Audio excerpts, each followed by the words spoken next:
UCLA is a university with unlimited possibilities for students that desire world-class academics and research, unmatched diversity, incredible cultural and social opportunities, successful alumni and career networking, first-class campus facilities, plus America's top intercollegiate sports teams. Located in Westwood, just a few miles from the Pacific Ocean, UCLA's 1 square mile campus is surrounded by famous cities such as Bel Air, Beverly Hills, Brentwood, and Santa Monica.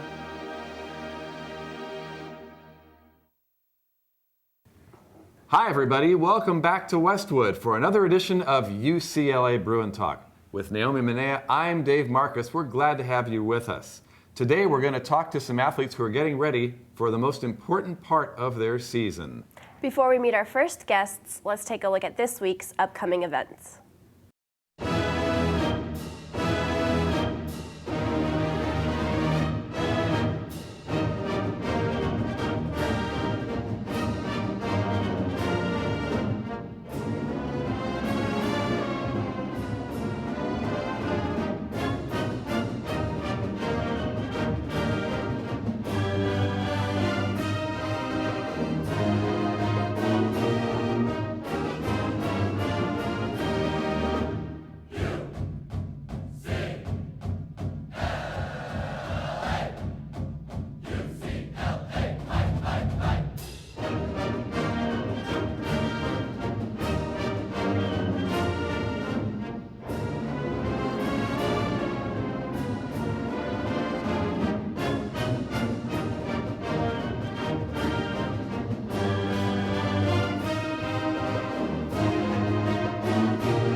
After some early season struggles, the UCLA men's volleyball team is getting ready for tournament time.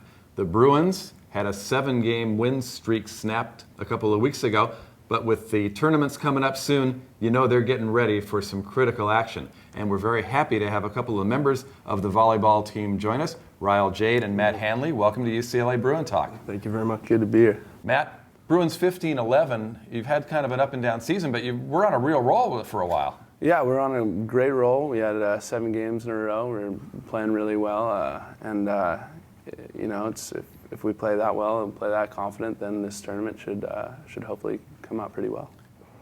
Al Skates, your coach, he's been through it all. He's seen everything. Ryal, what kind of messages do you get from Coach Skates when you get down toward the end of the season? Coach Skates gets real intense at the end of the season, and lately he's been pushing us to get everything perfect, all the details. Coach Rofer and JT, Coach Greg are just pushing us to do the best we can right now and make the final push to the playoffs and hopefully get a championship out of it. You are both outside hitters on the team. What's the most important part of your role? I'd probably say passing, just because for volleyball at least everything starts with a pass. So, and for the outside hitter, you know, we're in the back row half the time, so we got to make sure that back there we have to, you know, control the back row, pass well, dig well, get some balls up, yeah, I'd say passing, but it's really everything. It's hitting and, you know, playing defense and transition. It's really a package position.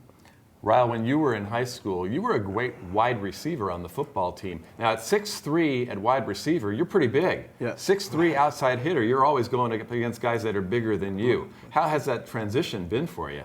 I mean, I love going up against bigger people. It makes me, you know, gets more competitive that way for me. I was always kind of a bigger guy in football, and playing volleyball, I'm now one of the shortest kids on the court. So it's been not a smooth transition, but I take it. I love the competition. You know, we talk sometimes about people that are born to fill certain roles. Your family and UCLA Volleyball Long Association, not only your sister Nikki, who played for Andy Banikowski's team, but your mom, Kim, who coached for Andy Banikowski for 15 years. Yep. You've always had blue and gold in your blood, haven't you? Oh, yeah, since birth. And what's it like actually getting out there wearing the UCLA uniform? It's a dream come true. Being accepted to play football and volleyball here, I mean, nothing else can get better than that. So it's been a dream come true, and hopefully we get the championship and it will be complete.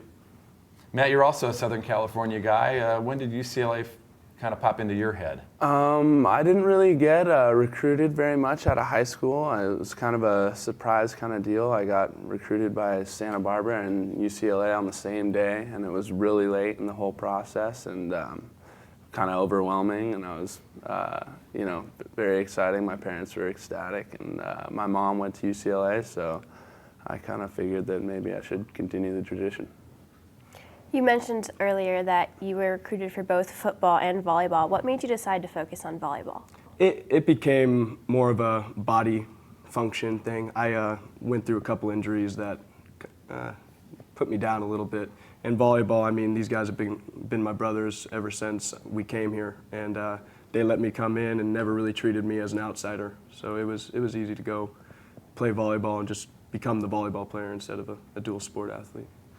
Let's talk about outside hitter. I mean, that's a kill position. You got to put it away from out there. Yes, yeah. At 6'3", what are your challenges? Obviously the block. You have 6'8"ers, 9'ers out there trying to absolutely roof you, and we just have to figure a way to put the ball down any way we can. Just got to be crafty out there. And Matt, I'm going to ask you the same question because you're the same height, 6'3". Yeah. What have been the challenges for you going up against guys? Probably didn't face guys like that in high school. Yeah, no, and definitely didn't face guys like that in high school. We're really lucky here to have, some of the best opposites and setters in the nation. So we get to go up against those guys in practice. And Kyle Caldwell's a perfect example. He's pretty sure he's 6'9", and he's just a huge kid. And so we get to swing against him, and swinging against him is, probably just as hard as swinging against any other opposite that we're going to come up against. So it's great practice, and we just got to try to tool the block and work around it. At 6'3", you're probably working on tooling the block, getting it to fly off the court than you would be if you were hitting down from 6'9". Yeah. Yes, sir. Would you say that's a part of your game that you really have to be more creative than some of the bigger guys? Yeah, definitely. Definitely at times. Definitely need to be more creative, I'd say. Have there been any efforts to move you to different positions, or are you guys pretty locked in where you are? I started out as a libero, actually, which is the passing position that doesn't go front row, because I was a little smaller when I came in to UCLA, but I've grown a little bit and I can jump decently well. So I've moved to outside, and I'm pretty sure I'm not going anywhere. And I've stuck it outside my whole career. It's just been a fun spot. It's kind of more of a fire spot, so I fit in there well. As a wide receiver, you have to be able to adjust in midair for the ball. I imagine the same thing. Although you got good passers at UCLA, you've got to be able to adjust pretty well when the passes aren't quite there. Exactly. Tell us about the team. What should we expect as tournament time approaches? Well, everybody's been absolutely focused this past week. We've had 2 really good practices, and you can tell it's kind of flipped the switch. We had that tough loss to UCSD, which everybody looked at as, yeah, it was terrible, but we have to move on because playoffs are here, and we have to beat them. We have to beat everybody now. It's die or go home. I want to talk a little bit about Tom Amberg, your big gun, who hasn't been able to play all the year because he's been suffering from an injured hand. I saw him playing earlier in the season. It looked like he had an oven mitt on. I don't know how he even got out there with it. Yeah. How has his absence, in a sense, made the rest of your team stronger?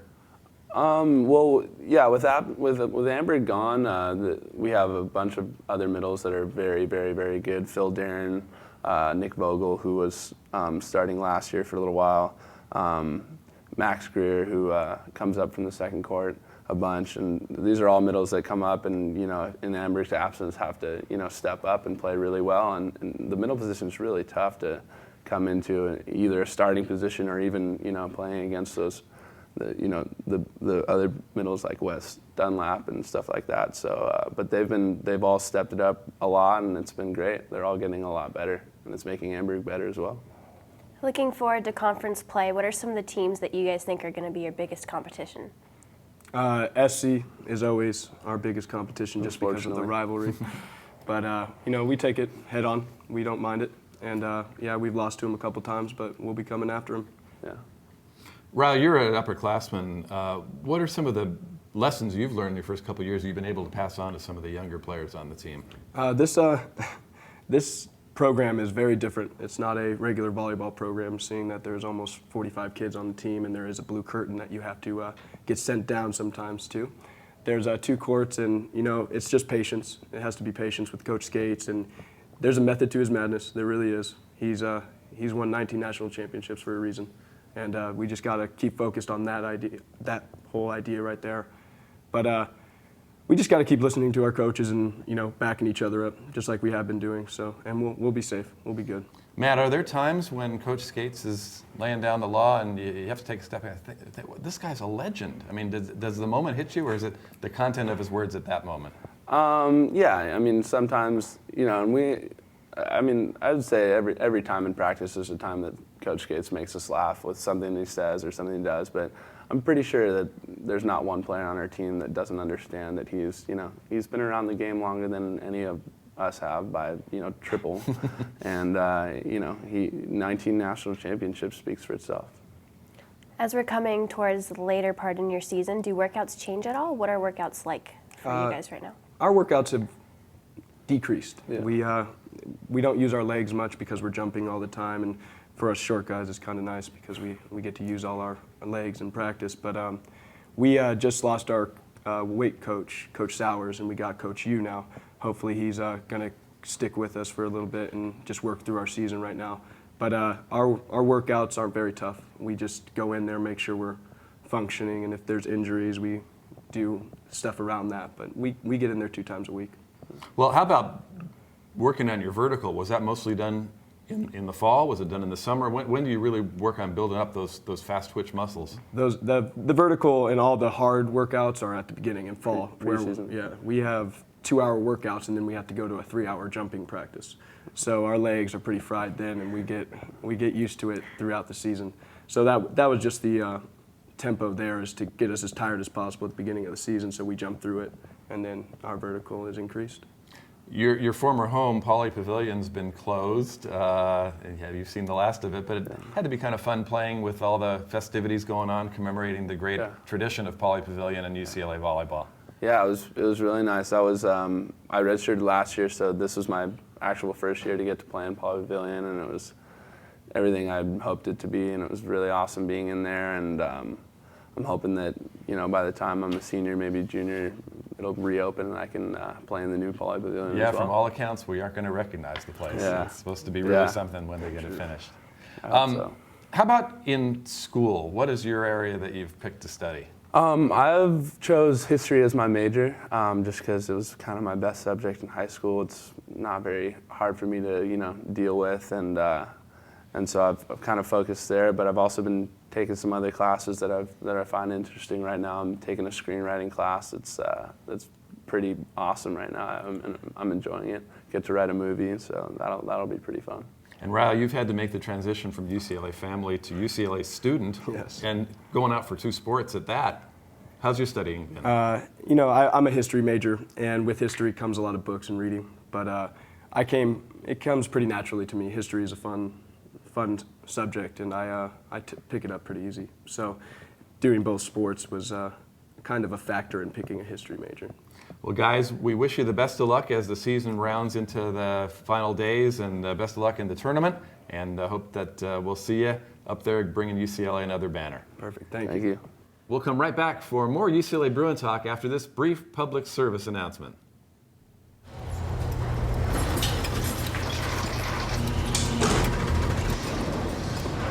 A trophy can be made just about anywhere. But there's one place where champions are made.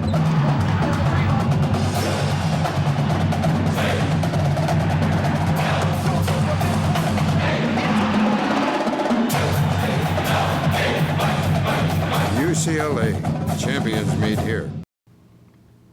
Welcome back to Bruin Talk. Before we meet our next guests, let's take a look at this week's Athlete of the Week. This week, we honor Jessica Hall of the softball team as our Student Athlete of the Week. Hall maintains a 14-4 record. In a recent game against Oregon State, she retired 9 consecutive hitters. Her walks also brought in 2 runs for the Bruins. In a matchup against UCSB, she struck out 7 batters and gave up just 1 unearned run. She also hit a single to the left field, which brought in a run for the Bruins, and on her next at-bat, she hit a home run. As a freshman, Jessica is off to a great start in her collegiate career, and we wish her the best. Congratulations, Jessica, and good luck to the rest of her team. If you would like additional information about UCLA Athletics, please visit our website at www.uclabruins.com.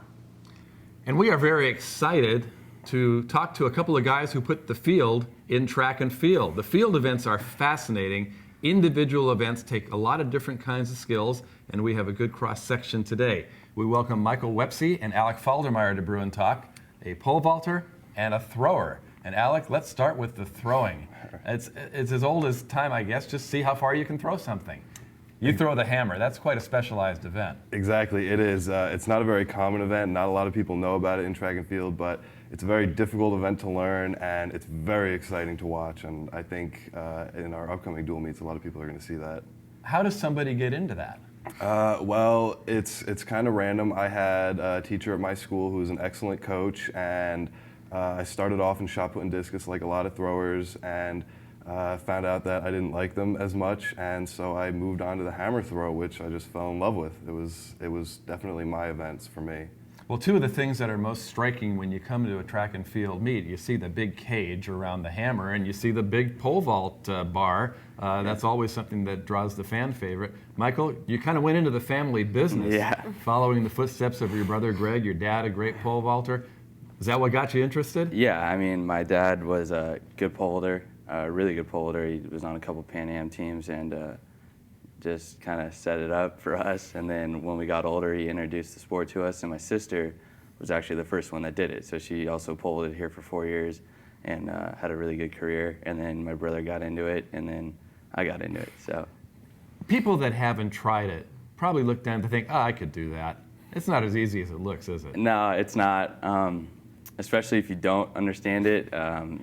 There's been a couple people that have just tried it, and it ends up being terrible. Once you have an idea of it, it's not as difficult as it looks, but it's definitely not an easy sport.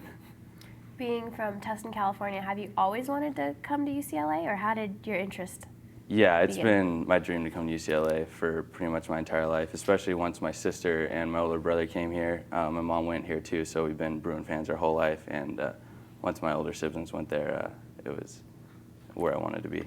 Mike came from Mater Dei. Alec, you came from New Hampton, New York. That's a long trip to Westwood. It is. How did you endure your first California winter? Oh, it was so difficult. Yeah, going from 10-degree winters in New York to 75-degree winter days in California was a little bit difficult for me. It was a little bit of a culture shock. But I'm certainly enjoying it now a lot more than I enjoyed winters in New York. And it probably helps your training a lot. You can train year-round here. Absolutely. That was the number one reason I wanted to come somewhere warm when I went to college.